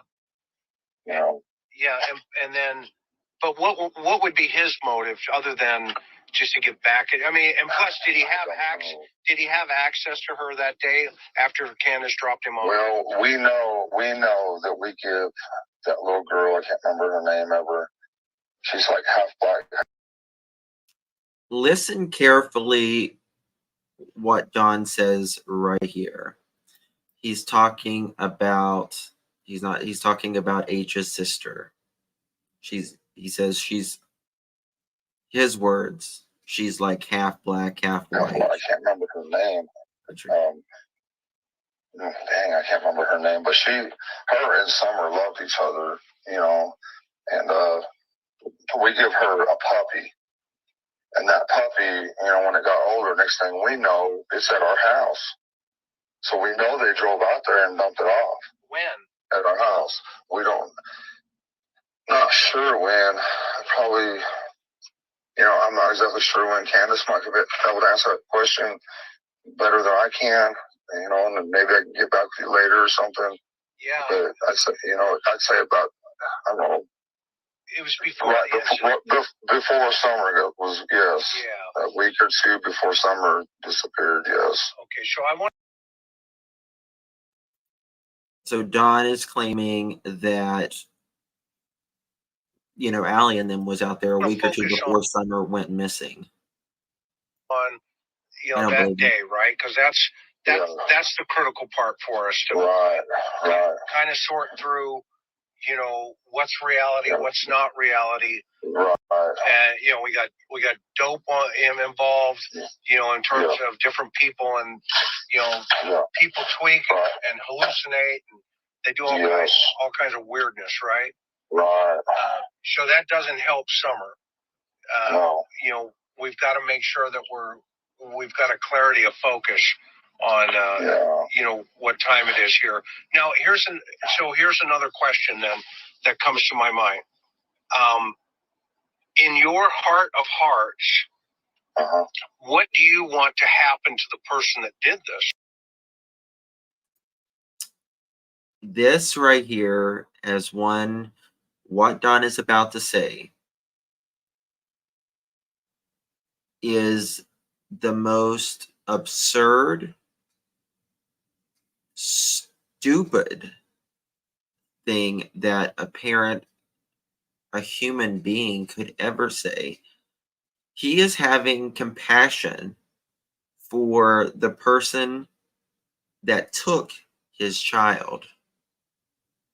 Why would you have compassion for the person that took your child, did God knows what with her, unless it's someone is very close to you, or if it's indeed himself? Listen to this. Chris says, what should happen to the person that did something with Summer, took her? Well, I'm afraid if I run into him, it's not going to be good. Okay, walk me through. I really am. Well, I'm not a violent person at all. But when I see somebody hurt a little kid or something, I can't help myself. I don't know what it is. Something just triggers in me. If I see someone being cruel and it don't have to be my kid. It can be anybody's kid. I see somebody being cruel or cruel to an animal, I tend to flip. I don't know why. Except, Don, you have said you've seen bad things happen to children. You didn't do nothing about it. And you have certainly been abusive to animals. Period. That is, we know that. But should they go to jail? I don't mean to. You got to understand that. Yeah. So yeah. So what do you think should happen? What do you think should happen?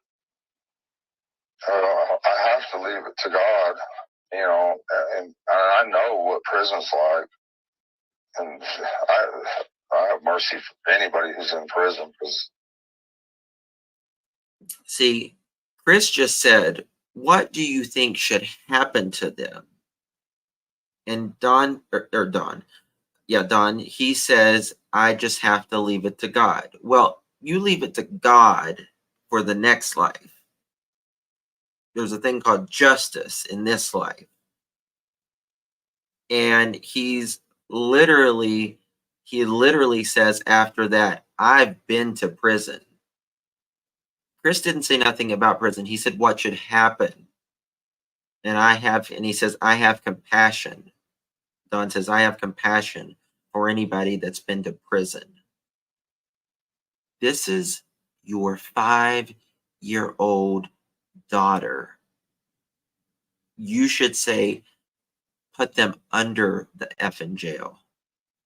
This I'll never, ever, ever understand. You're lucky if you get out of there alive. Yeah. Anyway. So would you want to see this person in prison? I don't know if I could do that, to be honest with you. Yeah. No, it just depends on all the circumstances. You don't know if you could put the person in prison? What? How could you not put a person in prison that harms, potentially takes a life of a 5-year-old, a child, any human life for that matter, but a child, your child?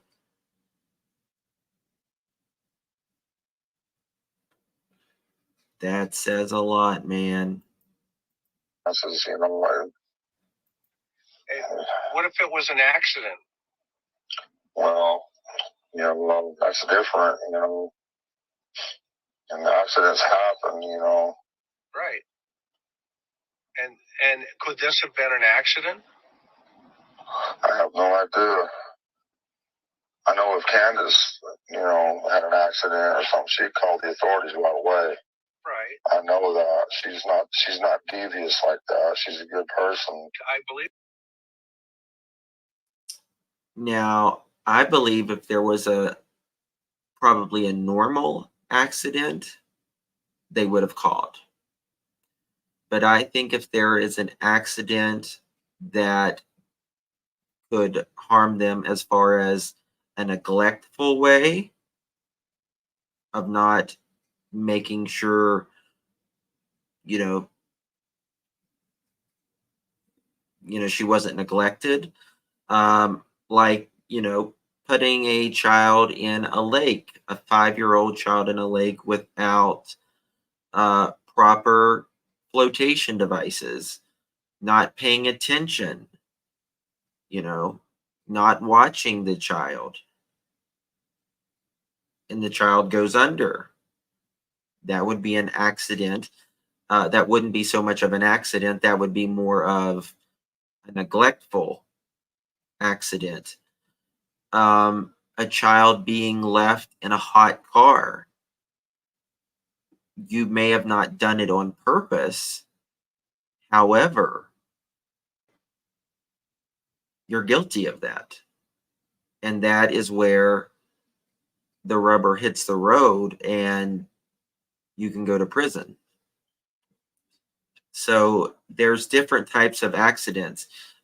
It doesn't mean you intentionally did, the accident. You let her sleep in the car. She had long sleeve, clothing on. It's summer. You had other kids to tend to or something, which you never should leave your kid in the car, period, ever. If you see an animal, a child in the car, call 911.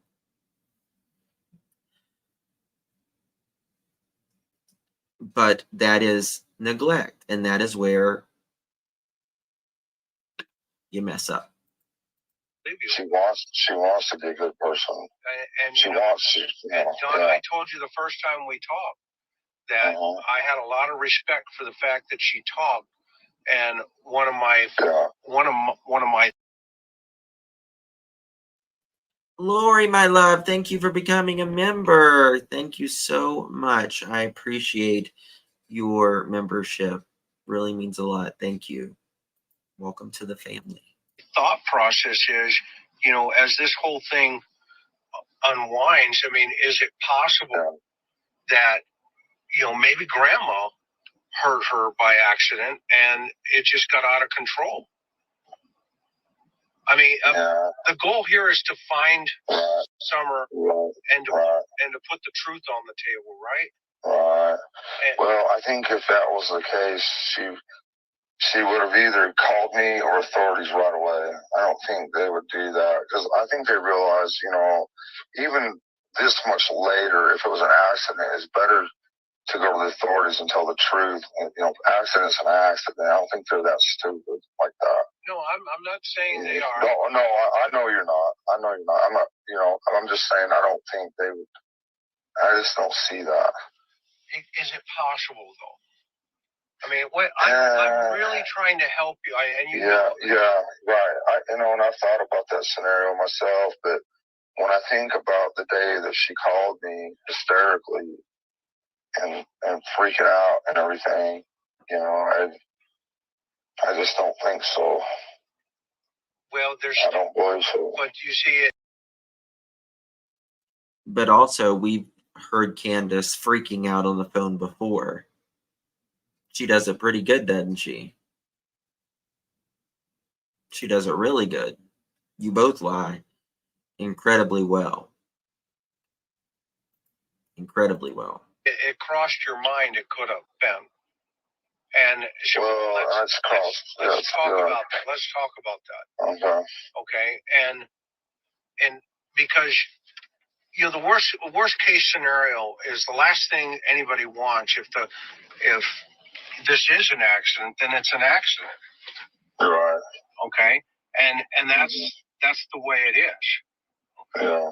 And you know, then what happens then is everything gets shut down and everybody says, "Oh my gosh, it's an accident."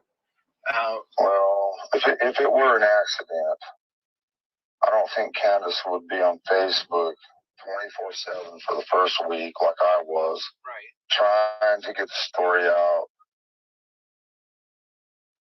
But yet you was if you was trying to get the story out. However, it took you nearly 2 weeks to get in front of a camera.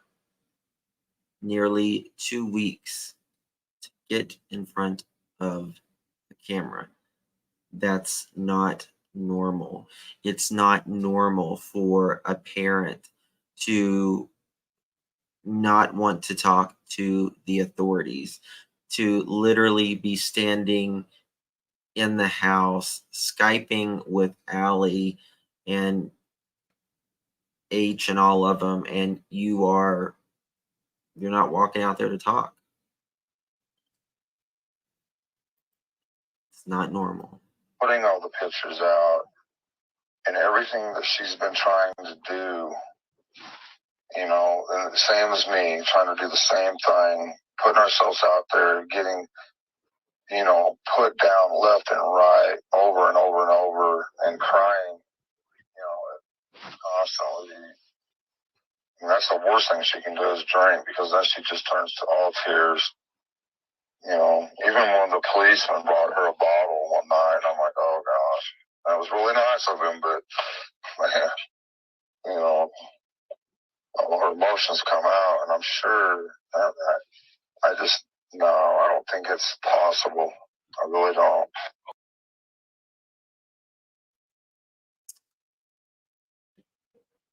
You know,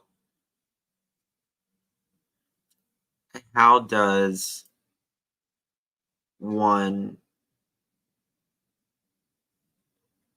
someone get off the property in 2 minutes and the FBI says there is no sign of an abduction? How does a person know that anyone is on that hill, knows that a child is alone in that basement? Get in, get out. Nobody hears nothing. A dog didn't bark. It's a dead end road. It's in the middle of nowhere. And the police, Don says it himself, the first 2 police cars didn't believe them. Because if you've been there, you realize it is Okay, not so possible. then, so then we have to ask ourselves, let's eliminate, did she fall down the stairs and, everybody, panics. Okay? And I'm just thinking out loud. I'm thinking out loud. Right. How does she get out of the basement? If that's up them little stairs. She was real agile. I mean, she swing around like a monkey. She could pull her body weight up on a swing. The boys can't even do that. Right. So from the moment Candace is dealing with Mom, and when do you think would have been the moment somebody would have snatched her? Either somebody was laying in wait in the basement, or that dog trail there, because if you just have a little bit of camouflage on them, you're not going to see them. Right. And so they could have snatched her quick. What did your boys say? Yeah, in the middle of daylight, daylight, wearing camouflage, on the same side as the camper. Summer's going to be, specifically if it's a stranger, she's going to be scared. And Donnie Candace says, Summer was a little firecracker. She's not going to go easy. They were glued to the TV. They weren't, and you can't say nothing to them. They're just in la la land.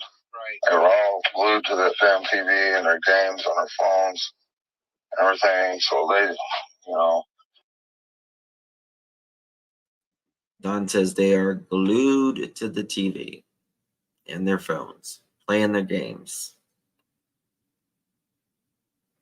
Don, whose car did... Oh, gosh. She got out of the basement up them stairs. Well,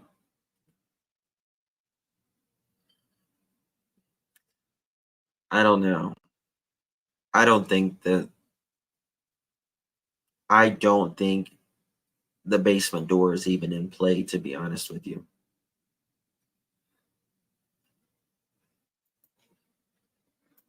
I think that's a concocted story. Were they playing any games? Yeah, they were playing games, and they was on YouTube watching. I forget what that is. It's like a puzzle game where you build stuff on there. I don't know. I forget what it's called, but they loved watching that. Oh, Minecraft? Minecraft, yeah. I love that. I used to call it Minecraft. Yeah, that's what it is. Yeah, exactly. And so, what did each of your sons tell you?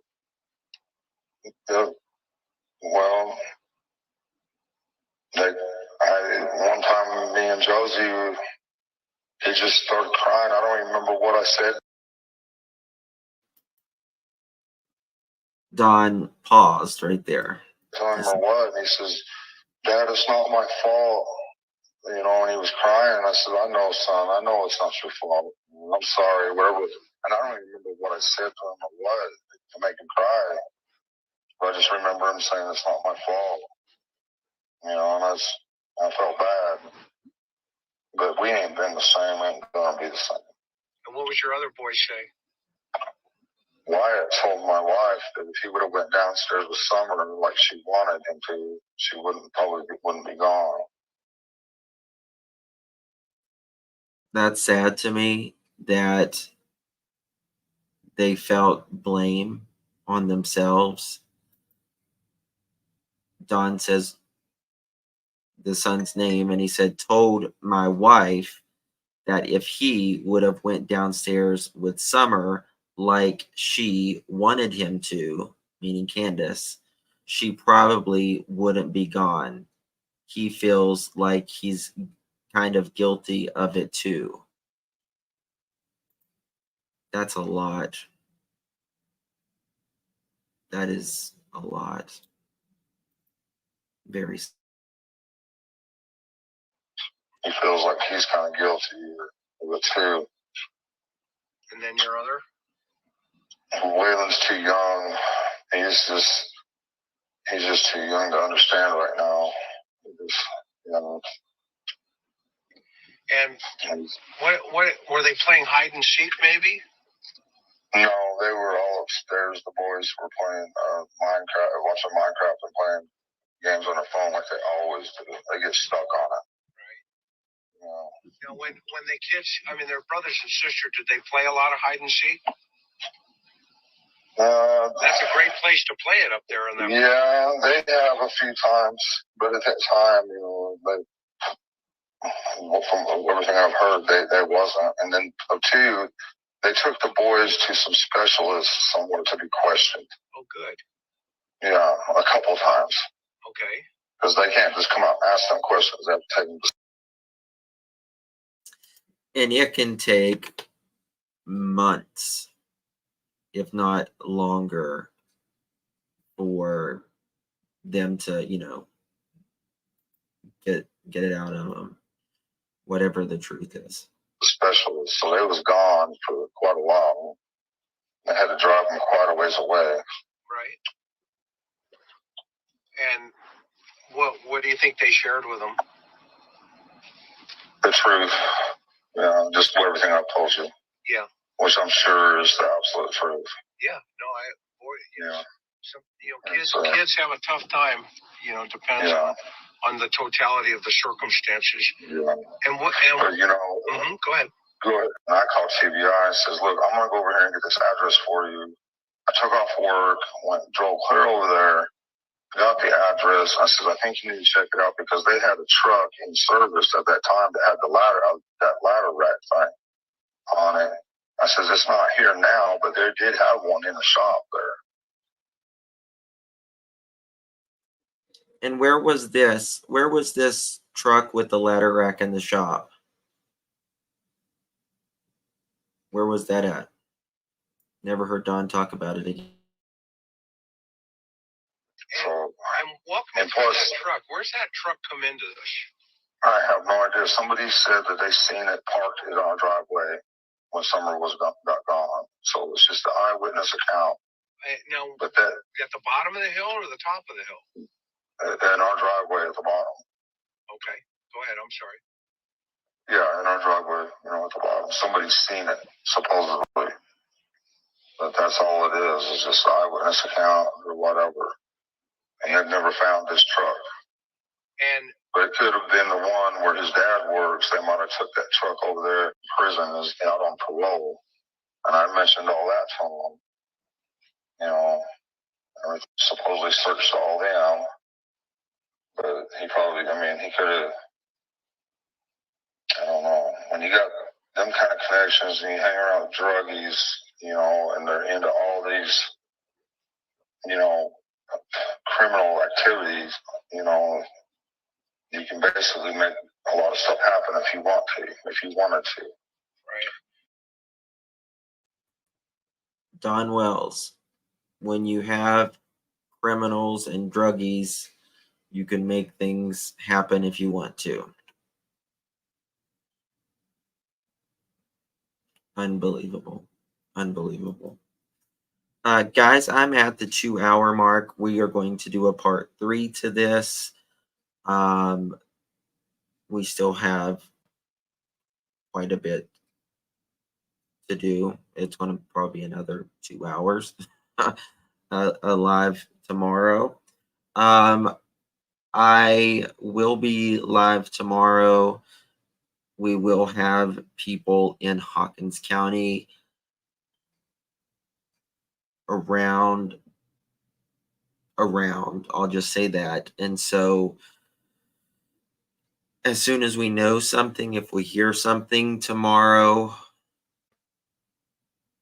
related to the Summer Wells case, we'll be live. Just keep an eye out for my channel, Trevor's channel, all of that. So we'll be on it for sure. I'm sorry, Shannon. Was it Shannon or Sharon? Shannon, I'm sorry. Get you some rest, honey. Tomorrow's a new day. Tomorrow is the 19th, and hopefully we will know more tomorrow. Big day, big day. I want to thank you all for being here. You could have chosen to be anywhere, but you chose to be here with me, and I'm thankful for that, each and every single one of you. When Smiley going live, she should do a live now. That's when she should go live. She should do a live right now. All right, guys. I love you. I'll see you tomorrow. Surgery tomorrow. Oh, honey. Praying for your surgery. Big day for you tomorrow. God bless you, honey. We'll be praying for you. Yes, prayers for the Wells kids. Absolutely. All right. I'll message Smiley and tell her to please go live. Love you all. All right, Angel, honey. Good night. God bless you all. So, good night. God bless. We'll see you tomorrow, Lord willing.